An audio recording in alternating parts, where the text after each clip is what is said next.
So hello everyone, welcome back to Rankers class 9th and 10th। This is Kishan Jaiswal. तो जैसा कि हम लोग एनसीईआरटी के इंपॉर्टेंट क्वेश्चन लगा रहे हैं जो हमारे लिए बोर्ड में इंपॉर्टेंट होने वाले हैं। सेलेक्टेड क्वेश्चन हम लोग एनसीईआरटी से हर एक क्वेश्चन में हर एक एक्सरसाइज से मैं सॉल्व करा रहा हूँ आपको, ठीक है। तो इस वीडियो में हम लोग बात करेंगे एक्सरसाइज 8.2 के जो हमारे इंपॉर्टेंट क्वेश्चन है। बेसिकली ये मोस्ट इंपॉर्टेंट क्वेश्चन है, बाकी जितने भी बचते हैं वो भी इंपॉर्टेंट है आपके लिए। तो ये वीडियो एंड तक देखिएगा। एक्सरसाइज 8.2 जो कि बहुत सारे बच्चों को कंफ्यूजन होता है फॉर्मूला याद करने में, उसको मैं प्रॉपर बताऊंगा। सबसे पहली चीज, एक्सरसाइज 8.2 को पढ़ने के लिए ट्रिग्नोमेट्री में आपको वो जो टेबल दिखता है ना वो याद करना पड़ेगा। और टेबल कई सारे बच्चों से याद नहीं होता है, तो उसको यार देखो जितनी बार लिखोगे जितनी बार बनाओगे, कम से कम 10-12 बार बनाओ, ठीक है। और तब जाके वो धीरे धीरे आपको याद होगा, क्योंकि ये आपके लिए चीज़ नई है। तो नई चीज़ याद करने के लिए आपको थोड़ा तो मेहनत करना पड़ेगा, और मेहनत नहीं करेंगे तो कैसे होगा। और मेहनत भी नहीं करना है, उसकी भी ट्रिक्स हैं, आप कैसे याद करेंगे, ठीक है। तो मैं आपको यहाँ पे एकदम टेबल को याद करने का एकदम आसान तरीका बताता हूँ। एंगल्स यहाँ पे लिखे रहते हैं, साइन कॉस वगैरह लिखे रहते हैं, ठीक है। इधर मैं एंगल लिखता हूँ। पहला हम लोग लिखते हैं 0 डिग्री, ठीक है। एकदम आसान भाषा में सीखेंगे आज। 30 degree, 45 degree, 60 degree and last one 90 degree. आपको पता है कि क्लास 10th में आपको 90 डिग्री तक ही पढ़ना है, ठीक है। तो 0 डिग्री, 30 डिग्री, 45 डिग्री, 60 डिग्री और 90 डिग्री, ये 5 एंगल के लिए आपको पढ़ना है, ठीक है। एक सेकेंड, हाँ। और यहाँ पे आता है आपका पहला साइन ए, ठीक। फिर आता है कॉस ए, टैन ए, फिर इसके बाद आता है कॉट ए, फिर आपका आता है सेक ए, फिर आपका आता है कॉसेक ए। अब देखिए, आपको ये ट्रिग्नोमेट्रिक टेबल याद रखने के लिए बस ये वाली लाइन याद रखनी है।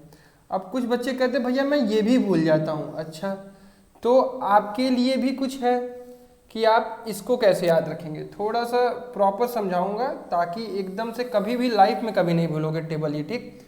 तो अगर आपको ये नहीं याद रहता है, मुझे तो मतलब याद है, जैसे कि पहला होता है 0, दूसरा होता है 1/2, फिर होता है 1/√2, फिर होता है √3/2, फिर होता है 1। अब यार ये 5 नंबर अगर आपसे अब नहीं याद हो पा रहे हैं तो आप क्लास 10th का बोर्ड पेपर कैसे दोगे। चलो मान लेता हूँ आपसे ये भी नहीं याद हो रहा है, तो इसको कैसे करेंगे। तो इसका एक ट्रिक है। ट्रिक क्या है, आप अपने पेपर पे लिखिए 0, 1, 2, 3, 4, बस दैट्स इट। 5 नंबर अपने पास, 0 degree, 30 degree, 45 degree, 60 degree and 90 degree, ठीक। इसको डिवाइड करिए 4 से, सभी नंबर को 4 से डिवाइड करिए, और साथ में सभी नंबर का रूट ले लीजिए, ठीक है। इतना तो कर सकते हैं ना। क्या किया मैंने, 0, 1, 2, 3, 4 एकदम इंक्रीजिंग ऑर्डर में नंबर्स को लिखा, consecutive numbers. After that I have divided these numbers by 4। After that I have taken root of these numbers, ठीक है। तो 0/4 की वैल्यू होती है 0, और 0 का रूट क्या होता है 0। 1/4 का ये रूट क्या होगा 1/2, ठीक है। पॉजिटिव नंबर सिर्फ लेने हैं यहाँ पे हमें। √2/4 का वैल्यू क्या होगा 1/√2। √3/4 का क्या होगा √3/2, और 4/4 की वैल्यू होती है 1, और 1 का रूट होता है 1। तो यार यही चीज है ना, यही चीज है यहाँ पे लिखी हुई 0, 1/2, 1/√2, √3/2 एंड 1। अब उन बच्चों को जिनको ये भी नहीं याद रहता है उनके लिए ये ट्रिक क्या है, 0, 1, 2, 3, 4, उसके बाद उसको 4 से डिवाइड करिए, सारे का रूट ले लीजिए। इसके बाद आई थिंक लाइफ में कभी भी आपको कंफ्यूजन नहीं होगा कि किस तरह से मुझे इसको याद करना है। अब बस साइन का वैल्यू लिखिए, कॉस में इसको पलट दीजिए, जो 1 यहाँ पे लिखा है इसको यहाँ लिख दीजिए, जो √3/2 यहाँ लिखा हुआ है इसको यहाँ लिख दीजिए, फिर ये 1/√2 ये यहीं पे आ जाएगा, फिर उसके बाद ये 1/2 यहाँ आ जाएगा, और ये 0 यहाँ आ जाएगा, ठीक। ये तो हो गया साइन, ये तो हो गया कॉस। अब भैया टैन के लिए क्या करें। अब भाई टैन के लिए मैंने एक चीज बताया है, टैन ए इक्वल टू क्या होता है sign A upon cos A. पहला ही फॉर्मूला पढ़ा था, मतलब पहले ही एक्सरसाइज में ये चीज पढ़ी थी, ठीक है। तो sign A upon cos A करके देखते हैं। 0/1 क्या आएगा 0, 1/2 अपॉन √3/2 क्या आएगा, 2 से 2 कैंसिल, 1/√3। 1/√2 क्या आएगा 1, √3/2 कितना आएगा √3, और 1/0 क्या होता है, कंफ्यूज मत होना, 1/0 होता है ऑलवेज नॉट डिफाइंड, क्योंकि किसी भी नंबर को आप 0 से नहीं डिवाइड कर पाएंगे, ठीक है, तो ये होता है नॉट डिफाइंड। अभी एक चीज यार देखो, बहुत सारे बच्चे कंफ्यूज होते हैं, भैया डिवाइड कैसे करते हैं 1/2/√3/2, इसमें डिवीजन में आप लोग कैसे कंफ्यूज हो सकते हैं, ये 1/2 इंटू √3/2, तो √3/2 को ऊपर ले जाइए, ये हो गया 2/√3, 2 से 2 कैंसिल, ये आ गया 1/√3, तो यही तो मैंने किया है। तो इन सब छोटी छोटी चीज़ों से आप लोग कंफ्यूज मत होइएगा। साइन का याद कर लीजिए, साइन नहीं याद हो रहा है तो वो याद कर लीजिए, कॉस याद कर लीजिए, कॉस को पलट के लिख दीजिए, टेन को साइन अपॉन कॉस कर दीजिए बस, और टेन और कॉट भाई भाई हैं तो इनको पलट दीजिए, तो ये हो जाएगा नॉट डिफाइंड, ये हो जाएगा √3, ये हो जाएगा 1, ये हो जाएगा 1/√3, ये हो जाएगा 0, ठीक है। साइन के हो गए, कॉस के हो गए, टेन के हो गए, कॉट के हो गए। अब सेक और कोसेक ये पढ़ा है आपने कि कॉस ए का उल्टा होता है, मतलब सेक ए क्या होता है, फॉर्मूला पढ़ा है ना 1/cos ए, मतलब अगर मेरे को सेक 0 की वैल्यू निकालनी है तो मैं 1/cos 0 की वैल्यू निकाल दूंगा, तो मेरे पास सेक ए की वैल्यू आ जाएगी। तो अगर मुझे सेक ए की वैल्यू निकालनी है सेक 0 की, तो 1/1 करूंगा तो कितना आएगा 1, ठीक है। 1/√3/2 करूंगा तो क्या आएगा 2/√3, 1/1/√2 करूंगा तो क्या आएगा √2, 1/1/2 करूंगा तो क्या आएगा 2, और 1/0 करूंगा तो क्या आएगा नॉट डिफाइंड, ठीक। देखिए कुछ भी रटना नहीं है, समझिए कैसे मैं लिख रहा हूँ इस टेबल को आपको रटना नहीं है, इस टेबल को बस समझ लीजिए एक बार, ठीक। इसके बाद साइन ए क्या है, साइन जो होता है वो कोसेक ए, मुझे कोसेक ए निकालना है, तो कोसेक ए के लिए हम लोगों ने फॉर्मूला पढ़ा है 1/sin ए, ठीक। 1/sin ए मतलब 1/0, मुझे साइन 0 कॉसेक 0 की वैल्यू निकालनी है तो 1/0, और 1/0 क्या होता है नॉट डिफाइंड, ठीक। 1/1/2 कितना होता है 2, आप देखेंगे कि ये यही चीज आएगी, इसको पलट के लिख देंगे तो वही चीज हो जाएगा √2, 2/√3 एंड 1, ओके। यहां तक सबको क्लियर होना चाहिए। इस टेबल को, ट्रिग्नोमेट्री टेबल बहुत इंपॉर्टेंट होने वाली है, क्लास 11 12 आप जहां भी जाएंगे जब तक पढ़ते रहेंगे तब तक आपको इस टेबल की जरूरत पड़ेगी। तो इस टेबल को याद करने का तरीका क्या है, बार बार लिखिए, 10 बार 15 बार, मैं आपको अभी होमवर्क देता हूँ इस बात का कि कम से कम 15 टाइम्स इस टेबल को खुद से बनाइए बिना देखे। पहले आपको अगर ये याद हो जा रहा है तो आपके लिए सबसे आसान है, उसके बाद इसको पलट के लिखिए, साइन अपन कॉस टेन लिख दीजिए, टेन को पलट के लिखिए कॉट लिख दीजिए, 1/cos को निकलिए सेके निकल जाएगा, 1/sin को लिखिए कॉसे के निकल जाएगा। यहाँ तक किसी भी बच्चे को कोई कंफ्यूजन नहीं होना चाहिए, टेबल याद कर लो, बहुत इंपॉर्टेंट टेबल है, प्रॉपर 1-2 बार ये वीडियो देख लो शुरू से, फिर से नहीं समझ में आती है, इससे आसान कहीं नहीं पढ़ाया जा सकता है आपको, ठीक है। तो ये इंपॉर्टेंट टेबल थी इसलिए मैं आप लोगों को बता दिया। अब हम लोग क्या करते हैं, जैसे जो सीरीज हम लोग चला रहे हैं इंपॉर्टेंट क्वेश्चन की, ताकि आपको केवल एनसीईआरटी के इंपॉर्टेंट क्वेश्चन बता के ना छोड़ा जाए, उसको कैसे करना है, क्या बेस्ट मेथड है, किससे आपके बोर्ड में एग्जाम में नंबर ज़्यादा आएंगे, तो वो वाले क्वेश्चन मैं आपको करवा दे रहा हूँ। बाकी सारे क्वेश्चन आपको करने हैं, जहाँ से देखिए मैथमेटिक्स क्या होती है, जितना आप प्रैक्टिस करेंगे उतना ही आप आगे जाएंगे, ठीक। तो एक्सरसाइज 8.2 का क्वेश्चन नंबर 1 मैं अपने फ़ोन में देखूँ, एनसीईआरटी की बुक मैंने डाउनलोड कर रखी है। देखिए क्वेश्चन नंबर 1 के जो 5 क्वेश्चन दिखाई देते हैं, एक चीज़ मैं आपको बता दूं, इस साल के सिलेबस में 0 डिग्री और 90 डिग्री के क्वेश्चन आपको नहीं दिखाई देंगे, क्योंकि साफ साफ लिखा हुआ है कि 0 डिग्री और 90 डिग्री के जो भी ट्रिग्नोमेट्रिक एंगल्स वाले क्वेश्चन है उसको रिमूव किया गया है, ठीक है। फिर भी आप लोगों को याद रहना चाहिए, ये इंपॉर्टेंट चीज़ है, ट्रिग्नोमेट्रिक बहुत इंपॉर्टेंट चैप्टर है, तो इसको अच्छे से पढ़िएगा, ठीक। अब हम लोग करेंगे, पहला क्वेश्चन कह रहा है इवेल्यूएट द फॉलोइंग। इसमें पहला क्या है, sin 60 into cos 30, sin 60 into cos 30 plus sin 30 into cos 60। देखिए कितना आसान सवाल है, बस आपको याद रहना चाहिए। sin 60 की वैल्यू कितनी होती है √3/2, cos 30 की वैल्यू कितनी होती है √3/2, प्लस sin 30 की वैल्यू कितनी होती है 1/2, cos 60 की वैल्यू कितनी होती है 1/2, √3 into √3 3/4 plus 1/4 that will become 4/4, that will be 1। ये आ गया आपका आंसर।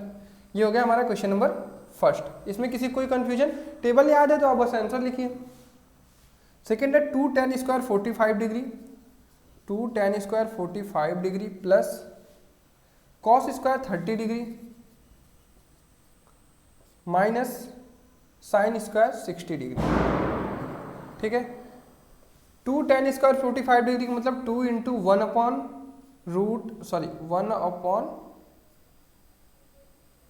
1, ठीक है, 1 square plus cos square 30 degree की वैल्यू √3/2 का whole square minus sine square 60 degree की वैल्यू होती है √3/2 का होल स्क्वायर। ठीक है, तो वैल्यू याद रहेगी तो आप सब कुछ कर जाएंगे आराम से। 2 इंटू 1 स्क्वायर की वैल्यू 2 प्लस इसकी वैल्यू आ जाएगी 3/4 माइनस इसकी वैल्यू आएगी 3/4, तो ये कैंसिल, तो आंसर कितना आएगा 2। ठीक, ये हो गया second question. Third, fourth, fifth देखेंगे 3 क्वेश्चन और। देखिए सारे क्वेश्चन में आपको कुछ नहीं करना है, आपको बस एंगल की वैल्यू याद होनी चाहिए, उसको पुट कर दीजिए, उसके बाद तो प्लस माइनस करना है। ठीक, और ये आसान क्वेश्चन है, इस तरह के क्वेश्चन आपको एग्जाम में मिलेंगे और आप कर भी जाएंगे। ठीक है, थर्ड क्वेश्चन देखते हैं।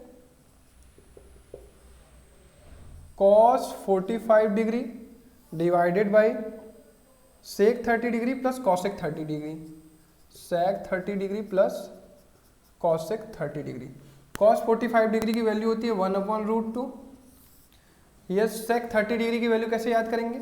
cos 30 डिग्री की वैल्यू याद होनी चाहिए, √3/2 होती है तो इसकी वैल्यू होगी 2/√3। ठीक है, प्लस cosec 30 डिग्री की वैल्यू क्या होगी? sin 30 डिग्री की वैल्यू याद होनी चाहिए, sin 30 डिग्री की वैल्यू होती है 1/2, तो cosec 30 डिग्री की वैल्यू होगी 2। ठीक, इसके बाद इसका नीचे एलसीएम ले लेंगे तो ये हो जाएगा 2 + 2√3/√3। ठीक, इस √3 को ऊपर भेजिए, √2 को नीचे भेजिए, तो ये हो जाएगा √3/2√2 प्लस 2√6।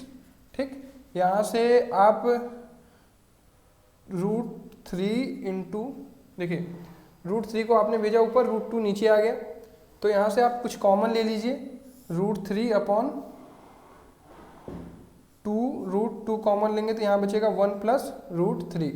ठीक है, अब इसके बाद आपको रेशनलाइजेशन करना होता है। ठीक, तो यार देखो बस सिंपल सी चीज़ है, यहाँ से रेशनलाइजेशन कर लो। रेशनलाइजेशन करना देखो इसलिए जरूरी है क्योंकि आपका नीचे रूट नहीं रहना चाहिए। ठीक, तो आप यहाँ पे ऊपर 1 - √3 से और नीचे भी 1 - √3 से रेशनलाइजेशन आप लोगों ने पढ़ा होगा। ठीक, ऊपर 1 - √3 से और नीचे 1 - √3 से मल्टीप्लाई कर दीजिए, इसको एक साथ रहने दीजिए। अभी √3/2√2 को हम लोग इसको अलग रेशनलाइज कर लेंगे। ऊपर क्या आएगा 1 - √3 और नीचे क्या आएगा 1 - 3। ठीक, तो ऊपर बचा √3 - 3। ठीक, अपॉन नीचे क्या बचा 2√2 इंटू -2, क्या आ गया 2 × 2 = 4, 4√2 माइनस में। ठीक, अब ऊपर नीचे √2 से भी मल्टीप्लाई कर दीजिए। देखिए रेशनलाइजेशन करना इसलिए जरूरी है क्योंकि फाइनल आंसर जो आपका चेक होगा वो रेशनलाइजेशन के साथ चेक होगा। ठीक, तो ऊपर मल्टीप्लाई करेंगे तो आ जाएगा √6 - 3√2 अपॉन -8। अब इस माइनस को ऊपर भेज दीजिए तो क्या आएगा आंसर आपका 3√2 - √6/8, यही आपका आंसर आएगा। तो इस तरह से आपको क्वेश्चन करना है। क्वेश्चन में बेसिकली कुछ भी नहीं था, मेन आपका यहाँ तक आप लोग सभी लोग कर जाते हैं, बस रेशनलाइजेशन में फंस जाते हैं। तो रेशनलाइजेशन करना सीख लीजिए। ठीक है, रेशनलाइजेशन में क्या करना होता है, अगर 1 + √3 नीचे दिया हुआ है तो उसके अपोजिट साइड वाले नंबर कॉन्जुगेटिव नंबर से कॉन्जुगेट से मल्टीप्लाई करते हैं। 1 + √3 से है तो 1 - √3, अगर यहाँ पे 1 - √3 होता तो हम लोग 1 + √3 से मल्टीप्लाई करते हैं। ठीक है, तो बस इतना ध्यान रखिएगा। फोर्थ और फिफ्थ क्वेश्चन भी बहुत आसान है, इसको भी कर लेंगे आप लोग। आई थिंक आपको चीज़ें समझ में आ गई हैं कि क्या करना है क्या नहीं करना है। फोर्थ और फिफ्थ भी आप लोग आराम से कर लीजिएगा, बस वैल्यू रखिएगा। लास्ट में आपको जहाँ भी आपको रेशनलाइजेशन करना होगा वो रेशनलाइज कर लीजिएगा। अब क्वेश्चन नंबर 2 भी बहुत इंपॉर्टेंट है, ये ऑप्शनल क्वेश्चन है, इसमें एक में करा देता हूँ। क्वेश्चन नंबर 2 का सेकंड क्वेश्चन देख लेते हैं हम लोग। ठीक है, ये भी इंपॉर्टेंट है, क्वेश्चन नंबर 2 भी आप लोग करिएगा जरूर। 1 - tan square 45 degree upon 1 + tan square 45 degree.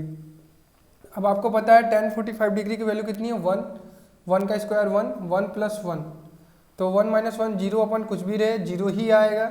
तो आंसर आपको साफ दिख रहा है डी, तो डी टिक कर देंगे, ठीक है। उसके बाद क्वेश्चन नंबर 3 एक इंपॉर्टेंट क्वेश्चन है, इसको एक बार आप लोग देख लीजिए। ऐसा क्वेश्चन आपके एग्जाम में मैक्सिमम चांस है कि आएगा ही आएगा। इस पर बेस्ड है कि साइन में एक एग्जाम्पल भी है, वो भी आप लोग कर लीजिएगा। अगर ये वाला क्वेश्चन समझ जाते हैं तो साइन वाला भी आप लोग समझ ही जाएंगे, ठीक है।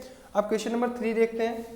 If tan a plus B equal to √3, tan a plus B equal to √3, ठीक है, and tan a minus B equal to 1/√3, tan a minus B equal to 1/√3।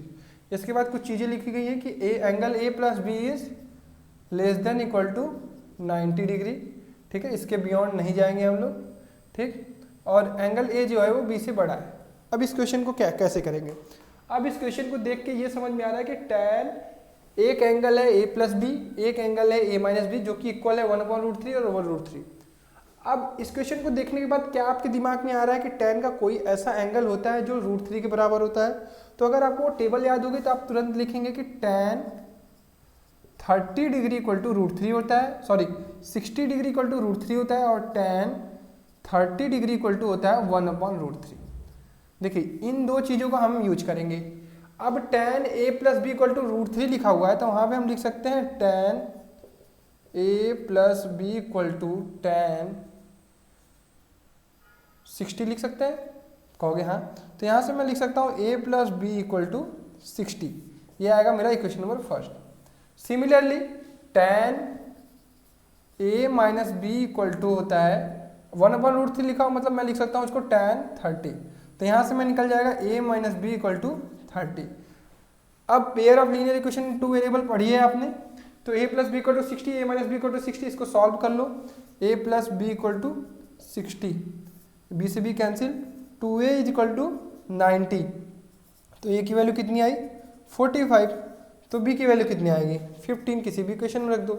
तो आपसे क्वेश्चन में यही पूछा था a और b की वैल्यू फाइंड करनी है। इस क्वेश्चन का अप्रोच क्या था, हमें दिखाई दे दिया कि √3 tan के टेबल में आता है, tan 60 डिग्री की वैल्यू होती है √3, और यहाँ पे हमें दिख गया कि tan 30 की वैल्यू होती है 1/√3। और इस एक्सरसाइज के जो भी क्वेश्चन इंपॉर्टेंट थे मैंने करा दिए हैं, फिर भी आप लोग सारे क्वेश्चन अटेम्प्ट करिएगा, ठीक है, वो भी बता दिए कौन कौन से क्वेश्चन आपके लिए इंपॉर्टेंट है। अब एक एक्सरसाइज जो कि मोस्ट इंपॉर्टेंट है, एक्सरसाइज 8.4। 8.3 को क्यों स्किप कर रहा हूँ, क्योंकि सीबीएसई ने जो आपका सिलेबस रिड्यूस किया है उसमें से 8.3 को पूरी तरह से कैंसिल कर दिया है। तो याद रखिएगा 8.3 में घुसना नहीं है आपको, बट पढ़ाई करने के लिए आप जरूर से पढ़ सकते हैं, but 8.3 is not important for your board exams, ठीक है, तो उसको आप लोग ध्यान रखिएगा। और 8.2 तक हम लोगों ने कवर कर लिया है, कोऑर्डिनेट ज्योमेट्री कवर कर लिया है, 8.1 भी कवर कर लिया है, तो जरूर उस वीडियो को देखिए। जहाँ भी आपको कोई भी डाउट होता है कमेंट सेक्शन में हमें कमेंट करके बताइए, पर्सनली मैं हर एक बच्चे से बात करूँगा, ठीक है। और नेक्स्ट वीडियो हम लोग 8.4 पे बनाएंगे, जो कि बहुत इंपॉर्टेंट होने वाला है, बहुत अच्छे क्वेश्चन सॉल्व करेंगे। वहाँ पे मैं कोई क्वेश्चन आप लोगों के लिए छोड़ूंगा नहीं, सारे क्वेश्चन, क्योंकि बहुत इंपॉर्टेंट क्वेश्चन है। जो लास्ट वाला क्वेश्चन होता है वो सबसे इंपॉर्टेंट होता है, उसमें कई 10 क्वेश्चन दिए गए, वो 10 क्वेश्चन इंपॉर्टेंट है, और सबको मैं प्रॉपर बताऊंगा क्या कैसे अप्रोच करना है, किस तरह से दिमाग लगाना है, किस तरह से ट्रिग्नोमेट्री सॉल्व की जाती है। आई होप आप लोगों को सब कुछ पसंद आ रहा होगा। We are working hard for you guys, ठीक है, तो चैनल को सब्सक्राइब करिए, दोस्तों के साथ शेयर करिए। आई होप पसंद आ रहा होगा, नहीं भी पसंद आ रहा है तो आप हमें कमेंट सेक्शन में कमेंट करके बताइए कि आपको क्या नहीं पसंद आ रहा है, ठीक है। Thank you guys for your all love and support, thank you.